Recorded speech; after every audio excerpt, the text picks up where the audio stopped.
سارے عالم کو نہ بتاتے تو آپ کو مجھے کیسے پتہ لگتا کہ ابراہیم علیہ السلام کون سی دیواریں کھڑی کر کے اللہ سے کیا کہہ رہا ہے؟ ربنا تقبل منا انك انت السميع العليم.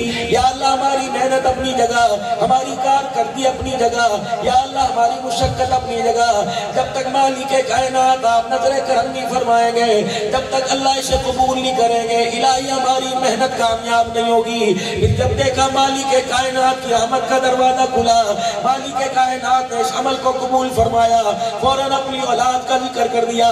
ربنا وجعلنا مسلمین لک ومن ذریتنا امة مسلمة لک وارنا مناسکنا وتب علینا انک انت التواب الرحیم.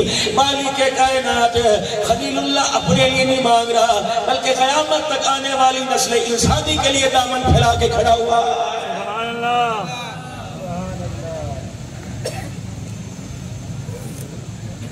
جب دیکھا ابر کرم کی بارش ہو رہی ہے، مالک کائنات کی رضا آ رہی ہے، مالک کائنات اس عاجز انکساری سے راضی ہو رہا ہے، رب العالمین کے دربار میں دوسری درخواست کر دی. مالک کائنات کا گھر بنا دیا، اس گھر کو تعمیر کر دیا، کوئی یہاں امام بھیج دے، مدرسہ میں نے قائم کر دیا، یہاں کوئی معلم استاد بھیج دے، صرف قاری قرآن نہ ہو، صرف حافظ قرآن نہ ہو، بلکہ لوگوں کی دلوں کا علاج کرے، ان کے نفسوں کا علاج کرے. وَيُعَلِّمُهُمُ الکتاب والحکمہ ویزکیہم، ان کا تزکیہ کرے. آنے والا اللہ اکبر ابو بکر بن کے آئے، صدیق اکبر بن کے واپس جائے، آنے والا تلوار لے کے آئے، سر لینے آئے سر دے کے جانے والا بن جائے. آنے والے میرے عزیزو جان کے دشمن آئے، قیامت تک کے لیے صبح قیامت کی صبح تک میرے عزیزو آقا مدنی کے غلام بن جائے. اللہ میں آج تیرے سے ایک چیز مانگنے لگا، مالک کائنات آپ انکار نہ کرنا. ابراہیم علیہ السلام بتا تیرے پاس کیا کمی ہے، تو کس چیز کو مانگے گا؟ یا اللہ مجھے پتہ وہ چیز تیرے خزانے میں ایک ہے، آج دامن بھی میں نے پھیلا دیا، انکار تو نہ کرنا. بیٹا میرا بھی نبی آمین کہہ رہا ہے. ابراہیم علیہ السلام بتا کیا مانگتا ہے؟ یا اللہ آج وہ تیرے سے میں نعمت مانگوں گا، یا اللہ آج وہ تیرے سے دولت مانگوں گا، مالک کائنات آج سے وہ خزانہ مانگوں گا. رب العالمین جو میری جھولی میں مجھے لیتے پتہ لگے گا اور تجھے اپنے خزانوں سے آمنہ کا لال دیتے ہوئے پتہ لگے گا. سبحان اللہ.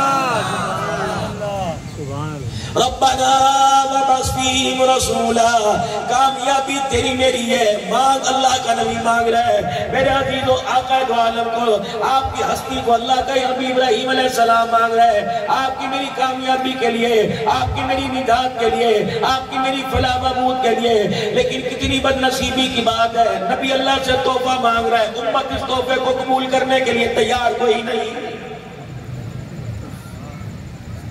یہاں آپ کی بلبلا انگیزیاں دیکھی، یہاں آپ کی میرا عزیز و جرت مندہ مردانیاں دیکھی، یہاں آپ کی طاقت اور اظہار محبت دیکھا.